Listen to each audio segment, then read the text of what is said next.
sa among nahitabo karon nga nasunog mi sila nitabang gud sila nga makabalik mi ngari o maamo na jud ang yuta ng among tukuran.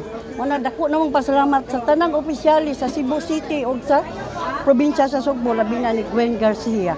So nalipay jud mo ma'am? Oh, lipay as in lipay og pasalamat pud mi sa Ginoo nga gihikap ang ilang mga kasing-kasing nga makabalik jud mi ngari.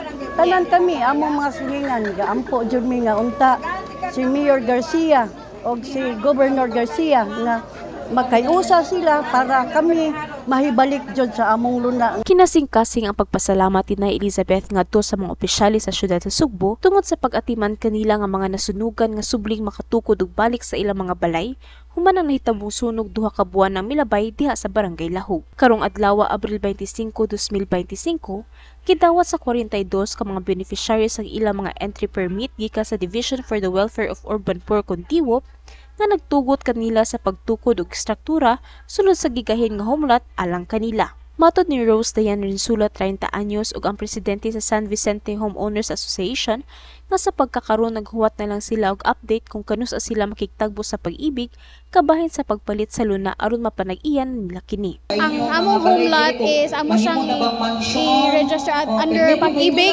housing loan.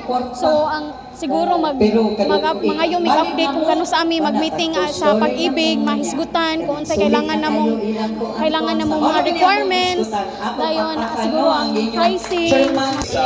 Usa gyud mi tanan og desisyon na willing ming mo sa lot under pag-ibig. Mismong si Mayor Garcia ang mitunos sa mga permit ngadto sa mga beneficiaries kauban si Konsehal Joel Garganera ug mga opisyali sa Barangay Lahog nga gipanguluhan ni Lahog Barangay Captain Hazel Ann Empleo. Salamat sa inyong pagsabot. Salamat sa inyong pasensya. Pinaka-importante. Pero starting from now on, this is now the time na we can tell ourselves that we will finally own our own land. No? So mga kaigsunan, daghang salamat sa inyong pasensya, sa inyong pagbuwat o dugay, pagpaminaw, o finally, ang inyong matawag natong willingness bitaw, no? Nga you will be able to buy and purchase your own land. Importante, kaning atong buhaton, dili na ni para nato, para po din sa atong mga anak o atong mga apo. Na finally, you will live and sleep in homes that you own. Kahinumduman nga ni atong Pebrero 27 karon tuiga, nasunog ang residential area sa Sitio San Vicente Ferrer, Barangay Lahog, diin moabot sa kapin 100 ka mga pamilya ang naapektuhan sa maong sunog.